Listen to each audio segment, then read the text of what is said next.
नमस्कार दोस्तों, स्वागत है आप सभी का आपके अपने चैनल एमजेटी एजुकेशन में। आप देख रहे हैं आजकल की पाकिस्तान की समस्याएं बेटा थमने का नाम नहीं ले रही हैं और पाकिस्तान के सामने एक से बढ़कर के एक समस्याएं सामने आ रही हैं। तो अभी हाल ही में FATF यानी कि फाइनेंशियल एक्शन टास्क फोर्स हाल ही में इसने पाकिस्तान को ग्रे लिस्ट में बरकरार रखा है और सामने चेतावनी भी दी है कि आपको आगे ब्लैक लिस्ट में शामिल किया जा सकता है। तो आगे देखेंगे FATF यानी फाइनेंशियल एक्शन टास्क फोर्स, जिसकी स्थापना 1989 ईस्वी में की गई थी। यानी इसकी स्थापना के दौरान यह एक इंटर गवर्नमेंटल अंतर सरकारी संस्था के रूप में G7 के शिखर सम्मेलन के दौरान इसकी स्थापना की गई थी और 2001 में इसका कार्यक्षेत्र विस्तारित किया गया। यानी कि जब इसकी स्थापना पहले की गई थी तो ये एक मनी लॉन्ड्रिंग यानी काले धन को रोकने के लिए संस्था बनाई गई थी, लेकिन आगे चल करके आप देखेंगे आतंकवादी निरोधक यानी आतंकवादी संगठनों को जो फंडिंग करते हैं, फंडिंग करने वाले देशों पर नीतियां निर्माण करने के लिए इस संस्था को बनाया गया। इसकी स्थापना की बात करेंगे अगर फाउंडेशन की, तो बेटा इसकी स्थापना 1989 में की गई थी। जबकि इसके हेडक्वार्टर की बात करेंगे तो इसका हेडक्वार्टर बेटा कहां पर है, पेरिस में इस समय। और बात करेंगे इसके इस समय प्रेसिडेंट यानी कि इसके अध्यक्ष कौन है, तो इसके अध्यक्ष मार्कस प्लेयर वर्तमान में है। मार्कस प्लेयर इसके अध्यक्ष हो जाएंगे। और बात करेंगे इसके सदस्य देशों की, इसमें इस समय सदस्य देश कितने हैं, 39 देश उसमें हैं, इंक्लूडिंग यूरोपीय commission and gulf of cooperation council को शामिल करते हुए 39 इसके क्या मेंबर्स हो जाएंगे। इसकी अगर हम आधिकारिक भाषा यानी कि ऑफिशियल लैंग्वेज की बात करेंगे, इसकी दो ऑफिशियल लैंग्वेज हैं, एक बेटा हो जाती है फ्रेंच और दूसरी ऑफिशियल लैंग्वेज हो जाती है इंग्लिश यानी कि अंग्रेजी। दो इसकी क्या हो जाएंगी, ऑफिशियल लैंग्वेज हो जाती हैं। आगे देखेंगे इसमें कि हिंदुस्तान की पेपर की जो खबरें हैं, अभी हाल ही में देखा ग्रे लिस्ट में ही रहेगा पाकिस्तान। FATF ने कहा इतने से नहीं बनेगी बात, यानी FATF ने बिल्कुल चेतावनी दे दी है, अभी इतने से बात नहीं बनेगी। अगर आप मेरी बात नहीं मानेंगे, जो आपके लिए गाइडलाइन जारी की गई है, अगर उन गाइडलाइन को पाकिस्तान फॉलो नहीं करता तो आगे भी उसे ब्लैक लिस्ट में शामिल किए जाने की संभावनाएं हो सकती हैं। इसमें देखेंगे आप FATF यानी कि ये क्या है, FATF की बिल्कुल ट्विटर पर उसके द्वारा लिखी गई न्यूज है। यूनाइटेड अरब अमीरात UAE को भी हाल ही में ग्रे लिस्ट में शामिल कर दिया गया है और उसी के द्वारा ऑफिशियल जो उसकी वेबसाइट है उस पर जानकारी है। FATF की ग्रे लिस्ट में ही रहेगा पाकिस्तान, जो कि यहाँ पे आप जागरण की खबर देख सकते हैं।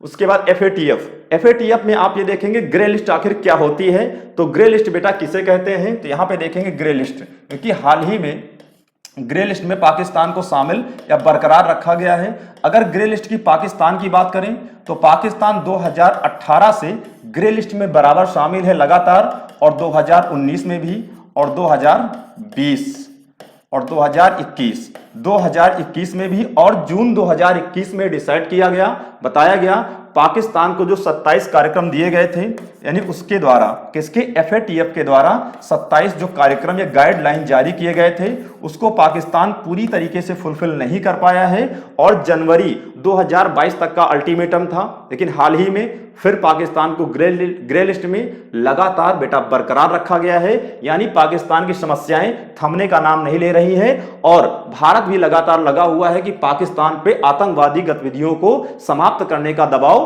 बढ़ता रहे। तो ग्रे लिस्ट क्या होता है, ग्रे लिस्ट के बारे में कह सकते हैं कि जो देश टेरर फंडिंग करते हैं या आतंकवादी संगठनों को क्या करते हैं, बढ़ावा देते हैं, उनको पैसा मुहैया कराते हैं, वो क्या कहलाएंगे, ग्रे लिस्ट में शामिल ऐसे देशों को किया जाता है। तो साधारण भाषा में कहें कि ऐसे देश जो टेरर फंडिंग और आतंकवादी गतिविधियों या आतंकवादी संगठनों के खिलाफ उचित कार्रवाई नहीं करते, थोड़ा सा उन्हें ढिलाई बरतते हैं, उन्हें ग्रे लिस्ट में रखा जाएगा। लेकिन तो ग्रे लिस्ट में देखेंगे कौन कौन से ऐसे वर्तमान में देश हैं जो ग्रे लिस्ट में शामिल हैं। यहां देखेंगे अल्बानिया, बारबाडोस, बुर्कानिया, Cambodia, Iceland, Jamaica, Jordan, Haiti, Malta, माली, मोरक्को, म्यांमार यानी कि बर्मा।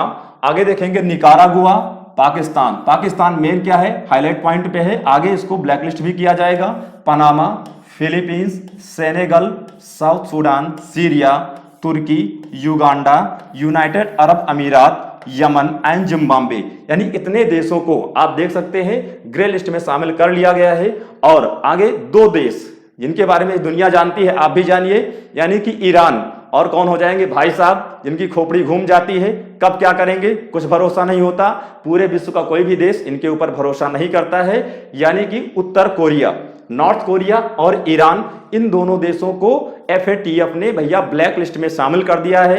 आइए साथियों देखते हैं कि ब्लैक लिस्ट क्या होती है। तो ब्लैक लिस्ट में शामिल उन देशों को किया जाता है, यानी ऐसे देश जो मनी लॉन्ड्रिंग और आतंकवादी गतिविधियों का समर्थन करते हैं, यानी कि मनी लॉन्ड्रिंग यानी कह सकते हैं आतंकवादी जो संगठन होते हैं उनको मनी लॉन्ड्रिंग अवैध रूप से धन मुहैया कराते हैं और आतंकवादी संगठनों को समर्थन देते हैं, यानी उन्हें पैसा मुहैया कराने के साथ साथ अपनी जमीन को इस्तेमाल करने का मौका भी देते हैं। ऐसे देशों को ब्लैक लिस्ट में शामिल किया जाता है और पाकिस्तान को यही चेतावनी मिल चुकी है कि अभी तो हाल ही में दो देश ईरान और उत्तर कोरिया ही ब्लैक लिस्ट में शामिल हैं, लेकिन आगे संभावना बन सकती है पाकिस्तान भी हो जाएगा अगर पाकिस्तान जैसे मोहम्मद और भी जो आतंकवादी उसके संगठन है उन पर कड़ी कार्रवाई नहीं करता है। इसीलिए पाकिस्तान पर इस समय लगातार दबाव बढ़ रहा है कि किसी न किसी तरीके से वो आतंकवादी गतिविधियों को अपनी या आतंकवादी संगठनों को अपनी जमीन इस्तेमाल करने नहीं देगा और साथ ही उन्हें पैसा मुहैया नहीं कराएगा।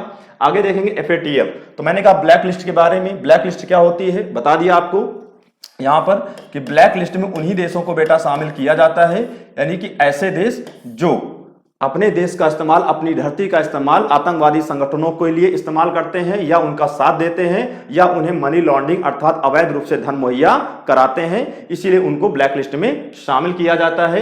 अब इसका प्रभाव क्या होगा, इंपैक्ट क्या होगा, इधर आपको इंग्लिश पूरा प्रभाव लिखा है, फिर भी मैं आपको समझा देना चाहता हूं।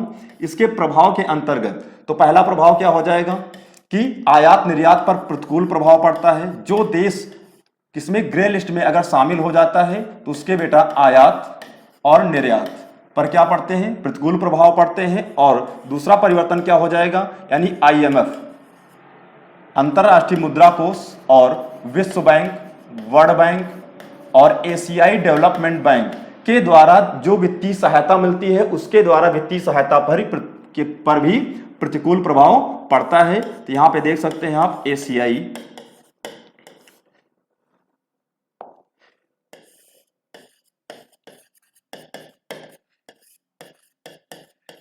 एशियाई विकास बैंक, एशियाई विकास बैंक के द्वारा, यानी कि अंतरराष्ट्रीय मुद्रा कोष, विश्व बैंक और एशियाई विकास बैंक के द्वारा जो वित्तीय सहायता दी जाती है उसके द्वारा दी गई वित्तीय सहायता पर भी क्या पड़ेगा भैया, प्रतिकूल प्रभाव पड़ेगा। यानी कि ये जो देश होते हैं यह देश मानते हैं कि अगर इनको कोई भी वित्तीय सहायता दी जाएगी भैया इसका उपयोग किसमें करेंगे, तो इसका उपयोग ये जो आतंकवादी संगठन है उन आतंकवादी संगठनों के मतलब उनको बढ़ावा देने के लिए या उनको पैसा मुहैया कराने में कर सकते हैं। इसीलिए ये भी जितनी संस्थाएं हैं अंतरराष्ट्रीय स्तर की ये इन्हें पैसा मुहैया कराने से बचती हैं। अर्थात पाकिस्तान के सामने अब समस्या बहुत ही विकट है, वो त्वरित अगर कार्रवाई नहीं करेगा तो आगे चल करके जून जो अगली मीटिंग होगी FATF की जून 2022 में, उसमें पाकिस्तान की समस्याएं बहुत तेजी से बढ़ सकती है। इसलिए पाकिस्तान को अब आतंकवादी संगठनों की नकेल कसनी पड़ेगी और आतंकवादी संगठनों को भैया अब सजा दिलाने का काम करना पड़ेगा और उन्हें जो मनी लॉन्ड्रिंग या अवैध रूप से धन मुहैया कराते हैं उन पर अब थोड़ी सी लगाम कसेगी। आप देख सकते हैं हमारे जो MZT ऐप पे चैनल पे हमारा जो ऐप है, ऐप के बारे में भी आप प्ले स्टोर से जा करके एप्लीकेशन साथियों डाउनलोड कर सकते हैं और यहाँ पर free PDF, free quiz, e-books, बहुत सारी वीडियो कोर्सेज और बहुत सारा स्टडी मटेरियल आपको अवेलेबल हो सकता है। तो आप आज ही जाकर के MZT ऐप का जो एप्लीकेशन है उसे डाउनलोड करेंगे और जितनी भी आपको यहाँ पे इंफॉर्मेशन होंगी और भी जितने भी आपके मतलब कोर्सेज हैं सब वहाँ पे आपको दिए गए होंगे, उसका लाभ आप उठा सकते हैं। तो चलिए साथियों आज फिलहाल इतना ही, आगे फिर मिलेंगे। Okay, thank you so much, जय हिंद साथियों।